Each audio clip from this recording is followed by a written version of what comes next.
Welcome back to Super Sentai Reviews. This is episode number 11. And this one I'm going over the Super Sentai known as Chōriki Sentai Ohranger. This is the Sentai used for Power Rangers Zeo. Yep. Now there is some slight differences. Basically some really big ones, but not really noticeable ones between Zeo and Ohranger.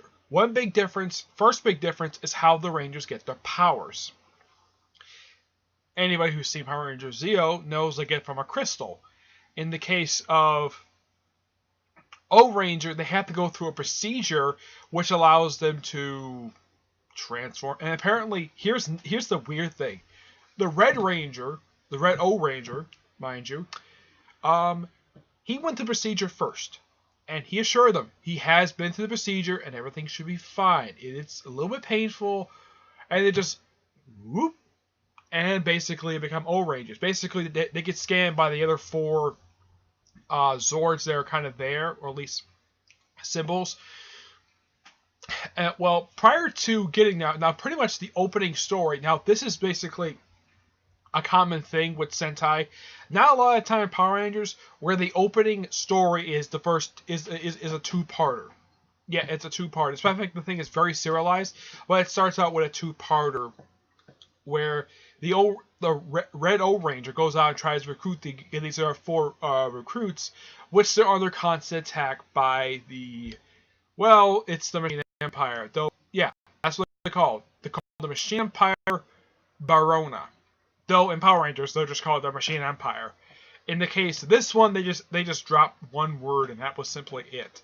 But essentially put, they serve pretty much the same function they do in Power Rangers. They're just an invading alien force. And also, for some strange reason, they decided to have the show set in the year 1999. Despite the fact this show came in...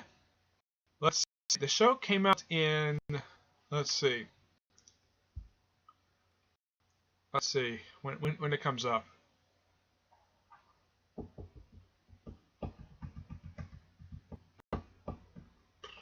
When it comes up, my internet's a little slow here. Wait a minute, I think somebody might help me. This was released in 1995. 4 years in the future, which it's a bit odd per se, but yeah. Oh yeah, and when the Rangers not in their like power suits, they actually wear these one-piece green jumpsuits that has the word Ohranger on their left sleeve, and their morphers are exactly the same as they are in Zeo. It's the same exact thing. You know, like a two-part morpher. When they do this, yeah, it's the same exact thing in Ohranger, though the morphing call is quite different. What is the morphing call when it comes to this one? Let's see here. Let's see if I can find out. I think it's like install, I think it is.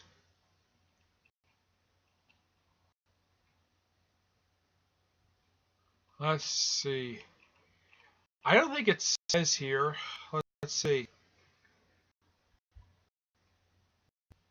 Okay, it's called Chōriki Transformation. That is what it's called in this particular thing. That's actually the morphing call when they transform. So and here's the thing: the Rangers are actually on the constant attack. You know all those stock footage you see in like the beginning? Yeah, that it's taken from this, and pretty much these robots are constantly attacking the four recruits. The four recruits who are going to join Ohranger along with O-Red, who's the captain of the team. An interesting little fact: all these Ohrangers are in their 20s. Yeah, they're all in their 20s. The captain, I think, he says he's like 25. Like the youngest is like 21. Now, here's something unique about this particular Sentai. One of the very few Sentai I've actually watched where the Yellow Ranger is a woman, because a lot of the time, or at least most of the time when you see these Sentai, a lot of the time the Yellow Ranger is a guy. It's just how Japanese work. Unlike in Power Rangers, where all but two where the Yellow Ranger is in fact a woman. The only two that weren't were, let's see, the only two that were not were Ninja Storm and Mystic Force. That's because that's how Sentai worked. Yep. But this one, simply put, the Yellow Ranger is definitely a woman. And I don't remember exactly what the personalities were. They kept changing back and forth. And here's the weird thing. Unlike in Zeo, where it was very popular here, over in Japan, Ohranger nearly killed the Super Sentai franchise. Because from what little research from people when people said about it, is that there was a subway attack around this particular period of time, and they wanted to give a little more humor into it, despite the fact half the time they were serious or humor. Now, pretty much, when it comes to this particular thing, like the beginning part and the ending part are really good. The middle part is where it kind of a little bit struggles a little bit. I mean, this is prior to when the Gold Ranger shows on Reki. Yeah. A little while into it, basically, it kind of gets a little bit stale. It's kind of like they were so desperate just to bring in the Gold Ranger, which that practically, in a way, made this Sentai a lot more better when they brought in the sixth one, because after a while of seeing the same thing over and over again, the Rangers morphing and just battling the same monster over again, I mean, that's fine. That makes the thing interesting. What does not make it interesting is the contains of personalities. That is the one thing that kind of bothers people. And also, basically, how they get their Zords is a little bit different. In Power Rangers, they were built by Billy and Alpha. And by the way, I also mentioned that Ohranger is an actual military organization. Yes. This is one of several times in Sentai I've seen it where, in fact, the people who actually are running this organization are basically military people. I am not kidding. Yeah, these are people who are, in fact, in probably what's supposed to be the Japanese Air Force, because they're all pilots. Yeah.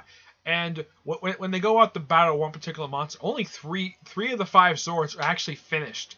So the 3 that were in fact finished, they decided to go out and take on the monster themselves, despite the fact the other 3 were actually, I think it was 2 that were finished, and the other 3 were still not finished yet. Like they hadn't finished installing all the components. Like most of the thing does work. They hadn't finished installing the components.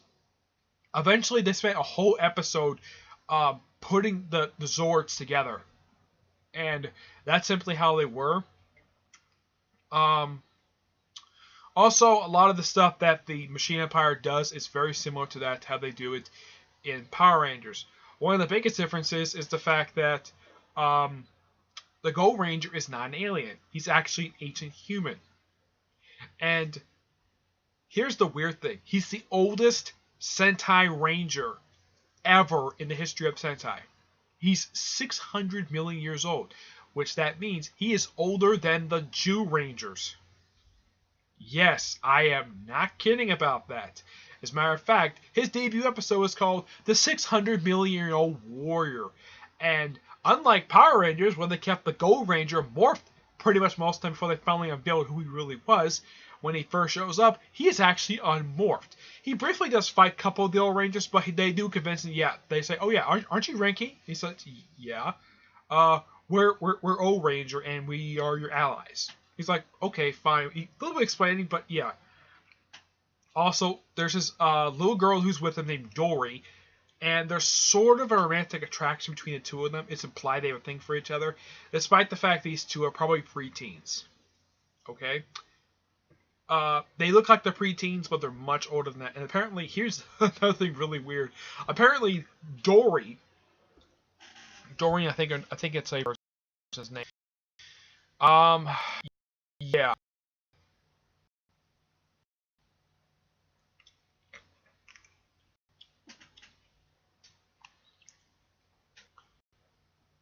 Yeah, and this is something, let's see. Doreen, yeah, Doreen. Apparently, this is actually one of an entire species. This is an entire species of little girls, and they're all portrayed by the same actress. I am not kidding about this. And also, I should also point out that the captain of Ohranger was Aki Red from Go Ranger. I am not kidding. Yes, just like Power Rangers, Super Sentai loves reusing their actors, and they reuse them a lot. So this is nothing new. You know, reusing actors as different characters. Power Rangers does the same practice. Some similar stuff here and there. But basically, yeah, after they defeat the whole, when they introduce their version of the Super Zeozords, they fail the monsters pretty much the same way as they do that. Now, Emperor, yeah, he's basically King Mondo's counterpart. Let's see here. Now, these are the Machine Empire, Barona. Oh yeah, and apparently they're built by humans. I'm not kidding. That is their origin story. They were built by ancient. They were built in the past. There is Bakur's Wrath, who is the Emperor. You have Hysteria, who's the Empress. Bodut, who is basically Prince Gasket. And let's see. You also have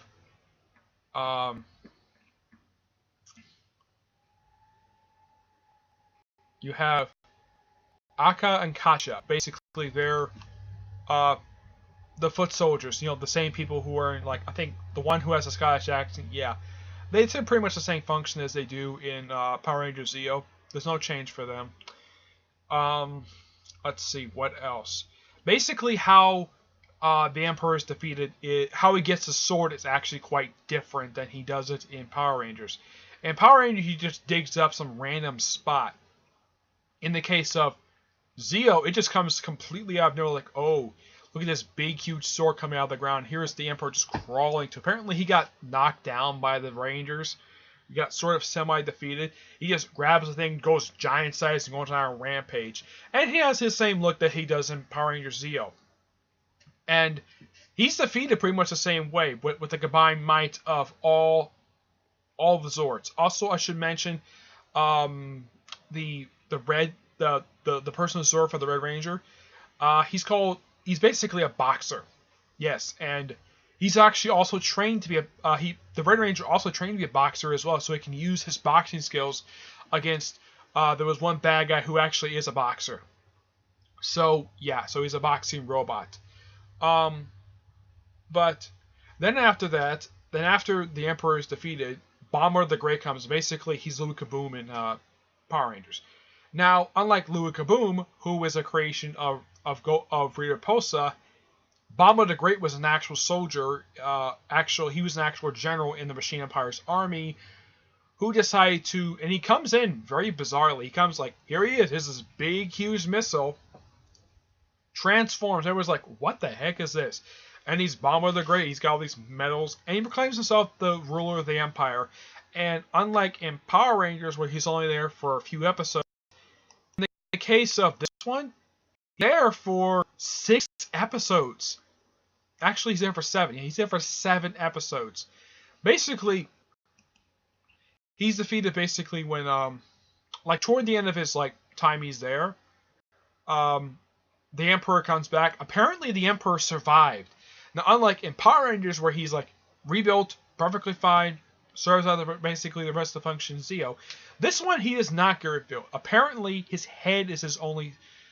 oh, yeah, and prior to this, now, the Prince had been defeated by Bomber the Great, and apparently his head was the only thing that survived.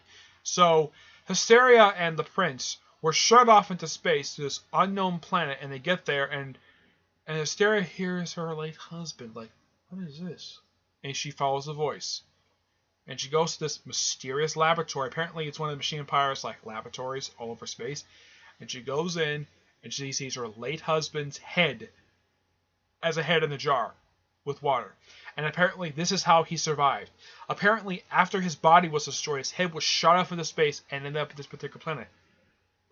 So, he kind of explains to her exactly, basically, about that. And he transforms his late son into Kaiser Bot. I think that's how you pronounce his name. Yeah, Kaiser Bonnet. Basically, a grown-up version of Sprocket. Basically, even though they were 2 separate characters in Zeo, they pretty much were the same exact character. And Hysteria used her power to call upon her niece. Now, this is just a marriage thing, and they're only related by marriage. and her name is Mutua. Now, unlike in Power Rangers, where she's the daughter of a rival of King Mondo, in the Sentai, she's King Mondo's niece. But she's his wife's niece. He's only related to her by marriage. So, Manta and Kaiser get married. Wonderful, beautiful ceremony, by the way. They actually showed the actual marriage. And they also do the whole thing of taking the king. They take the captain hostage and they get freed. They show the moon base infiltration, which is something that Zeo did not show at all. And they defeat them. They get out of there, and then after the forces, and then all of a sudden toward the end of the Sentai, it's getting close to the very end. So the prince decided to launch a full-scale attack on the planet, and it destroys the hangar. Nearly destroys the hangar which houses the Zords. Yeah, which is shown also toward the end of Power Rangers Deal. He's attacking the place, and he's attacking the place where the Zords are kept. So yeah, they also kind of partially destroyed the headquarters of Ohranger. So yeah, the main headquarters. Apparently they have branches over the planet for some reason, and yeah, it's explained later on. So they defeat them, and they basically, because Renki decided to stay and has the original 5, because a lot of time thing focuses on them. Even though they brought in Renki half the time, even though he was a good addition to the team, but it never drew focus away from the original 5, which you gotta praise that for doing it. Unlike in Power Rangers, where when Tommy was brought in, a lot of focus was drawn on him. Not the case with Zeo.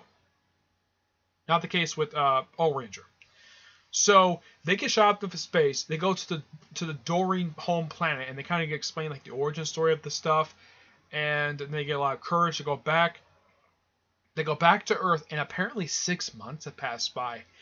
And during these 6 months, apparently the Machine Empire had taken the time to build an actual palace on Earth, and also Hysteria, basically in process of giving her niece most of her power. She's become a queen mother in a way. She's basically her title is her. It's the queen mother. That's essentially what it is. And she's not around for these to become the main. Only there for about 3 episodes. That's it. And pretty much 9 episodes now, Kaiser takes over as the main villain of the Sentai. He he takes over and pretty much just he eventually gets defeated by the Ohranger when they're basically used the Pyramidas thing, and him and his wife are killed. But they of course, I forgot to mention this one character, Audric the Conqueror's counterpart is pretty much the same way he always did in Sentai. He's the same exact way. There's no real change to him, and serves same function, just an ally of the Rangers, so he's called something else. I don't remember his name. What is his name? Gamaja. Yeah, he's basically a genie, and he's in a tiki, and sometimes he can either go giant size, and here's the weird thing: this is something Zeo never showed him actually doing. He actually can shrink down to regular human size, to be about 6 feet tall. So he's not giant size like he was in Power Rangers. Yeah, I don't know why in Zeo he never went I don't know why he never shrunk down to be sort of human size, be about 6 feet tall. I don't know why he never did that at all. It's quite bizarre to say the least. But he was a great ally, and pretty much the Empress, now after her son and daughter-in-law were destroyed by the Rangers, and of course somehow, some way during this 6 months, and this is never explained exactly how this is, apparently Kaiser Bonnet and Empress Matwina, Yeah, she becomes an empress toward the end of it. Um, they apparently took the time during the 6 months to conceive a child. I am not kidding, and he's called Bonnet Jr. I'm like, really? Now, this is weird. They're robots and they have kid. They have a child. Okay. A bit bizarre, but okay. And even though the Rangers said, like, the Dawn Empress basically is watching over her grandson. And they had just defeated her son and daughter-in-law. And he's like, can you please spare him? He has nothing to do with my son and daughter-in-law. And they're like, okay. And then she blows herself up. I am not kidding. She blows herself up. And of course, Gaijin takes the little child and the butler and the short low guy with him to his own planet. And it's a nice little happy ending. And of course, Ranky goes off in space with Dorian, basically to do whatever. Before I finish up and get my rating, I want to talk about the Ohranger movie that aired during this. It aired between episodes 8 and 9. Boy, this is one of the most bizarre Sentai movies I've ever seen. Yeah. The story for this one, this is of course before he becomes like Kaiser. Apparently he wants to make a movie about the Machine Empire killing humans. That's the plot. And a lot of the time, they're just Rangers just walking through sets of, oh yeah, you have these stuntmen hired to be soldiers, and they're getting massacred by the soldiers of the Machine Empire. Okay. Yeah. I don't think this was made into an episode of Zeo. I don't think it was. Not that I can think of, no. But it's one of the most... It's not that good of a movie, but you probably have to watch. It's not necessary viewing because it does not generally affect what goes on in this particular Sentai at all. But in the next episode, I will talk about their team up with Ohranger. Even though I finished watching Ohranger, but I will talk about their team movie and how I feel about that movie. But overall, this is a pretty decent Sentai to watch. It's only 48 episodes, not 50 or 53 or whatever. It's kind of a short Sentai in a way, but it's still kind of enjoyable. Basically, I would say the first 10 episodes are pretty decent, but from episodes like... Let's see, what are the titles? Let's see here. Oh, there's this one person who was the like Beastmaster for these, and here's the thing. They have someone who works in these two domes on the moon. Yes, the Machine Empire has this base on the moon. And their controller of the Pharaoh Beast is a human woman. Okay.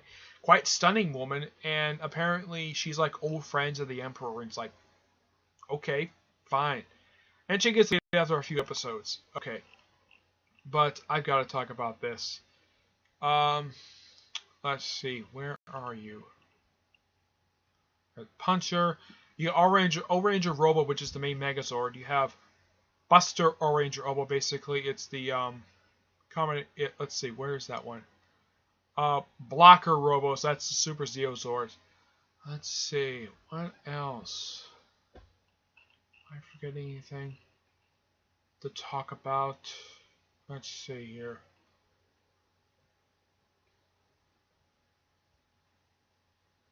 Can't think of anything, no. Oh yeah, here we go. Ranky shows up in episode 26. So basically from episodes like 11 to about 25, they're pretty decent episodes. They're not as good as the first 10. So you have 15 pretty decent episodes. They're like, okay, can we just move on? But it's like once Ranky shows up, it gets a lot better. And he does skip some episodes. He skips, let's see, he skips 4, 5, 7 episodes. So of the remaining, I think it's 23 episodes. Let's see, what was it? 4, 5, 6, 7. Yeah, of the remaining 23 episodes, he misses about 8 of them, probably because his presence is not really needed. And whenever he does show up, it does become interesting seeing all the 6 Rangers team up and work together to defeat the monster. But it is a pretty decent Sentai overall. And here's something neat, though. Earlier this year, it was announced that this particular Sentai will get official dub by Shout Factory, and it was released last month. I watched it via another fan site that basically had a fan sub of it, and the fan sub is a really good sub. I have not watched a Shout Factory version of it yet. I have watched Shout Factory versions of Zyuranger and Dairanger. I will get those soon. Zyuranger, I'll get to that one in episode 13. And 14 will be Dairanger. But the next episode will be Ohranger versus Ranger. I'll get my thoughts on that film. But overall, Ohranger is a pretty good Sentai. But overall, I give it a rating of, I would say an 8.5. Simply because there's some episodes that are like, okay. But it's still a pretty decent Sentai to watch. But it gets kind of head scratching, like, why are they acting serious in one episode, and the next episode they're acting jokey? Yeah. But I only give it 8.5. Simply, I take that like 1 point simply because it's not perfect, and the half point because this one nearly killed the Sentai because of all the change of personality stuff. Okay? So, next episode, Ohranger versus Ranger, and you'll get my feelings on that film. Okay? But until then, I will see you there. Bye.